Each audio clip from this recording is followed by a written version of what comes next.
Dinarayo na sa Divisoria ang iba't ibang pampaswerte at mga paingay tulad ng turotot para sa pagsalubong sa bagong taon. Mabentang mabenta na rin ngayon ang mga paputok.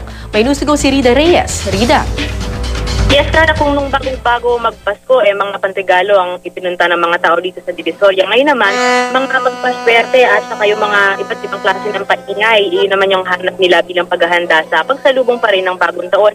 Dito naman sa mga bangketa ng Divisoria sa kahabaan ng Recto Avenue, bagamat di pa ganoon kapuno ang tao, nakalatag na ang iba't ibang klase ng paingay gaya ng mga turotot na mabenta tuwing magbabagong taon. Marami raw ang tumatangkilik nito Kara bilang alternatibong paingay kapalit ng mga paputok na ipinagbabawal na ng otoridad.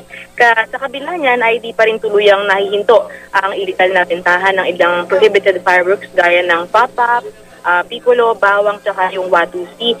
Sa mga tindero na mismo Kara yung nakakaalam na maya't maya daw ay meron nangyayaring raid dito ng mga pulis, pero di raw nila maiwasang magbenta kasi hanggang ngayon naman daw ay meron pa ring mga tumatangkilik sa kanilang parokyano. Ang ginagawa nila, patago na lang daw nila itong ibebenta sa mga customers para iwas kumpiska daw.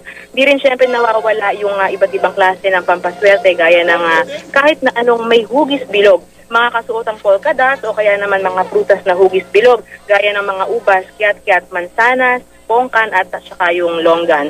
Sa ngayon wala naman daw paggalaw sa presyo ng mga prutas na ito at inaasahan daw na magsisimulang dumagsa ang mga tao rito ngayong weekend hanggang sa mismong bisperas ng bagong taon. Kara? Maraming salamat, Rida Reyes.